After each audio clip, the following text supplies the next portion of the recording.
இந்த விளக்க வந்து யார் யார் யூஸ் பண்ணலாம்? வீட்டில் காமாட்சி அம்மன் விளக்கு வச்சுருந்தாலும் இந்த விளக்கும் வைக்கலாமான்னு நிறைய பேர் கேட்குறீங்க. ஸோ பார்த்தீங்கன்னா like Sashti, Krithigai and also வந்து செவ்வாய்க்கிழமையில் வந்து நம்ம முருகருக்கு வந்து நிறைய பேர் வந்து வீட்லேயே வந்து வழிபடுவாங்க.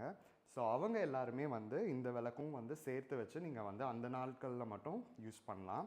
அண்ட் ஆல்சோ இந்த விளக்கு பார்த்தாலே உங்களுக்கு தெரியும் லைக் பளபளன்னு ஒரு கோல்ட் பிளேட்டிங் பண்ண மாதிரி. நம்மளோட பிராஸ் வந்து ஒரு ஹை குவாலிட்டியான பிராஸ் உங்களுக்கு.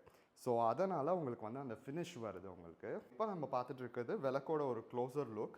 ஸோ கோபுரமே பார்த்தீங்கன்னா உங்களுக்கு ஒரு கம்பீரமாக நல்ல ஒரு பாசிட்டிவ் வைபாக இருக்கும் உங்களுக்கு. ஸோ எப்பவும் போல் பார்த்தீங்கன்னா லைக் வேல், அப்புறம் வந்து முருகர் வள்ளி தெய்வானையோடு இருக்கிற மாதிரி கீழே வந்து கொடுத்துருக்காங்க.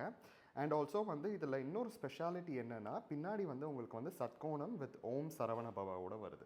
திரி வைக்கிற இடத்துல மட்டும் நாங்கள் வந்து மேட் ஃபினிஷ் பண்ணியிருக்கோம். ஸோ அதனால் திரி வந்து உங்களுக்கு கீழே இறங்காது. சைடில் வர இந்த டிசைன்ஸ் எல்லாமே பார்த்தீங்கன்னா நம்ம வெள்ளி ஆசாரிங்க வந்து எப்படி பண்ணுவாங்களோ அதே மாதிரி தான் நகாஸ் ஒர்க் மாதிரி, அதாவது கையிலேயே தான் இதை வந்து என்கிரேவ் பண்ணுறது உங்களுக்கு பார்த்தீங்கன்னா. ஸோ அது எல்லாமே வந்து பண்ணியிருக்கோம். கண்டிப்பாக உங்களுக்கு வேணும்னா நீங்கள் பாத்திர கடைக்கு டிஎம் பண்ணுங்கள் அண்ட் ஆர்டர் ப்ளேஸ் பண்ணிக்கோங்க.